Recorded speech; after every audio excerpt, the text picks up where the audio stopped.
Hello, everybody. Welcome to the show. This is all about the oil pump. He is the star of this episode. If you've been following the channel, you probably know that I've been restoring this GT750 forever, and I'm trying to go through every little bit and piece and change everything so the bike is as close to brand new as I can get it.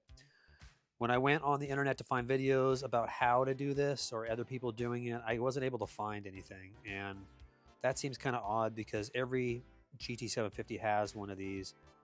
So I'm wondering if everybody's just throwing them back on dirty and gross inside, or what the deal is. I don't know.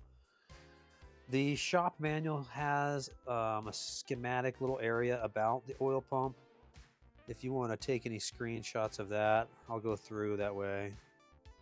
You can kind of just pirate some of this stuff. I tried reading this stuff, but I'm not real good at reading and making the information stick in my brain when I don't have any idea what they're talking about. I don't know if that's because I have like ADHD or what, but I did see that there's a bunch of springs and plungers everywhere, and I don't know what the heck all these are. Are these BBs? I don't know. So there's a good chance when I open this up, it's going to explode and then we'll be screwed. But I got a lot of information here that we might be able to use, and a nice gentleman from one of the GT750 groups gave me a whole bunch of information and research that he's done. So hopefully we'll be able to get this apart and cleaned, and then there's an O-ring inside, there's an oil seal right there, and I believe there's a gasket between this cast part and this top little lid. So we'll go ahead and we'll find all that information, and then we can post that in so you guys can have it too. And I'm gonna put it on time lapse while I take it apart, and then at the end, or if there's anything important in there that I find, I'll slow it down and we'll chat about it.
Well, guys, I managed to get it all apart, and it actually was a lot easier than expected.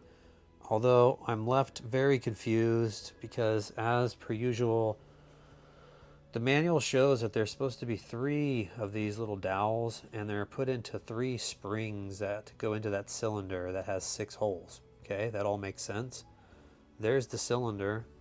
We got 6 holes, but I only have 2 dowels. And if you see those dark holes, those are the ones that have the springs in them. So I only have 2 springs.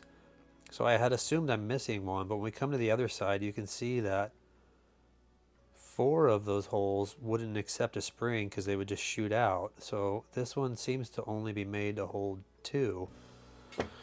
I don't know why this has to be so confusing like this, guys. It should just be easy, but I got the oil seal out. In the pictures I saw, there was always an O-ring somewhere. I can't freaking find where the O-ring is. Also, there was the gasket. I used the gasket scraper and we got that off. I'm going to go ahead and run this through the ultrasonic a few times and see if I can't not only get it clean, but maybe get some of these magical other parts to show up. In the meantime, I'm going to have to actually get down and dirty and read a bunch, and then I'll let you guys know what I find. Also, real quick, I'm going to go ahead and I'll superimpose the O-ring or the oil seal. And as far as the gasket, I'll see if I can find a part number on that. And if so, I'll put it in here. If not, I might just have to cut my own. Stay tuned.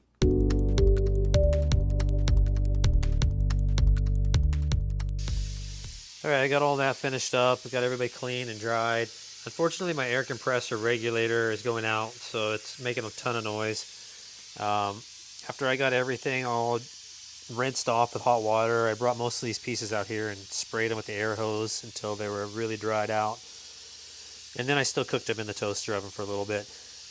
Real quick, a couple things that I've discovered is there's nothing wrong with my pump. The first models in 72, the J, I believe it's called, the J model had the 6 holes opened up with 3 pins, three, which I think they're calling cams. And after that, they switched over with the M and L model. They switched over to only having 2 of those holes open, and then only having 2 of the pins or the cams, probably to save money. Who knows? There is a seal that I found, and it's on this armature, the thing that I guess you call your oil pump throttle hooks up to. That shaft on the inside has an oil seal, an O-ring, but it's like a square one. Can you see that? Wow. Oh, it's a special one. Look, it's even got a collar in there. I couldn't even see this with my eyeballs. I just kind of hypothesized that that was like a straight edge. Yeah, because this is what it looks like from my eyeballs. This was never meant to be taken out, and Suzuki didn't give a part number for this, so there was never any of these O-rings available. I don't know how to find that. I got a million O-rings, and none of them are shaped like that. So what I'm going to do is put it back together with this old one, and if it leaks, then I know I got to put an O-ring in. But what I don't want to do is break that off and then put an O-ring on and have the O-ring leak. So, boom, that thing looks beautiful, huh? Sorry for the shakiness. So I'm going to try also I got you in here and probably run a little bit of polishing stuff on there. Just try to clean that up. It looks like there was probably a piece of grit that got stuck in here. Right there. So hopefully that still seals. I think that back part right in there is where the non-O-ring seals. One big piece of advice though, if you guys take this apart, what's happening here, camera? There's a little pin that goes through there, and it goes into that hole down yonder over there. And that pin supposedly is about 1.5 mil thick. Locks in this shaft here, right in this groove here. That's where that thing gets locked in so it doesn't come out. When I first took mine apart and cleaned it, this thing just wanted to come out and was only held in by the spring. So I thought that was kind of unusual. Luckily there's a gentleman that knows a lot more than I do about this, and he shared all this nice spreadsheet with me on Facebook. The group is GT750 2.0, Mr. Peter Ormrod's group. If you guys want to come on over and join.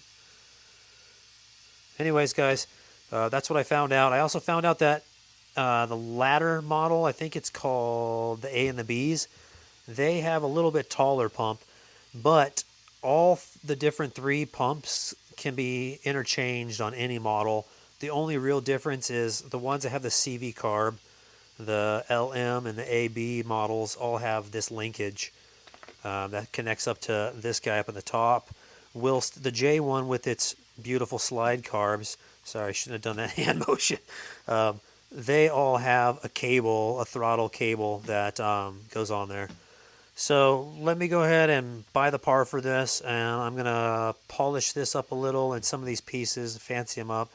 And I'll get you with the time lapse on that, and then we'll get it all put back together. Thanks for sticking around.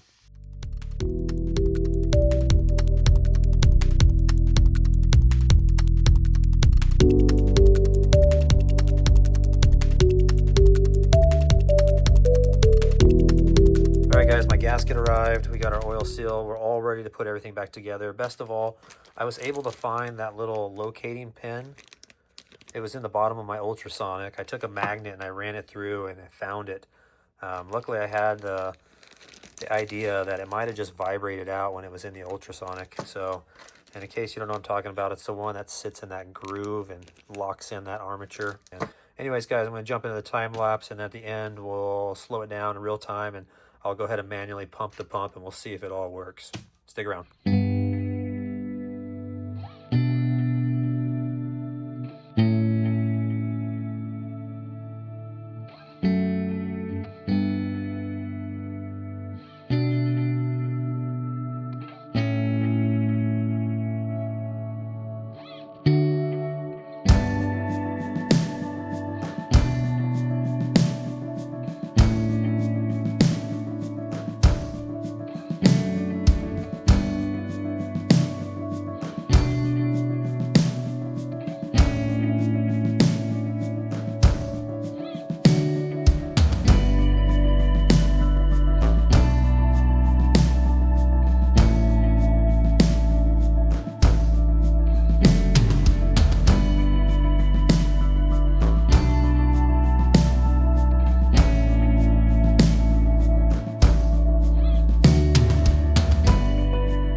right, guys, so everything's put back together and the little throttle's moving wonderfully. The pump spins. I'm got it filled up with oil.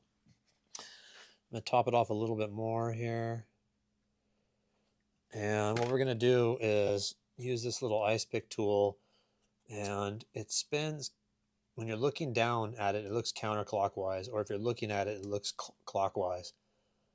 But I got to hold it like this so the oil gravity feeds through. And what we're going to do is we're going to spin it a bunch whilst giving the throttle some beans there. And then we spin this around and try to get this on camera. It's really tough because the camera's so low to the ground right in front of me. And there we go. We already got oil coming out. So we're looking to make sure that every one of these holes has got some oil weeping out. And it's tough because I don't have like really good lighting, but every one of those holes is damp. I had to do this off camera first just to make sure it worked. So I already had checked them all, but if you're doing this yourself, that's how you check it is you gotta give the throttle, give it some gas, and then you just kind of spin it like this. And that gets the oil pumping out of those little holes, and it doesn't really rush out, it just kind of weeps. You see that? So you see the little bulge? So that's all we're looking for. Once it gets in the motorcycle and that puppy gets spinning, then obviously it's going to pump a lot more than that. So thanks for watching the video, guys. I hope this helps you out with your adventures, or maybe makes it a little less intimidating to open up your pump. If you got the blue manual like I had and you were looking at the pages in there with all the crazy schematics like that, it's tough to understand, but that's that cylinder if it rolled 360 degrees, which took me a while before I found that there and understood. So there's not a million balls and springs in this thing. There's only, and mine had 2 little dowels and 2 springs. Pretty easy, simple task. If I had already had my gasket and my oil seal purchased in here at the house before I started it, I probably could have busted this all out without the camera in an hour with the polishing. It probably took about maybe 2 hours with the camera. So whatever, it is what it is. And I'm glad that this video is out there. Hopefully this, like I said, helps somebody on their journey. See you guys.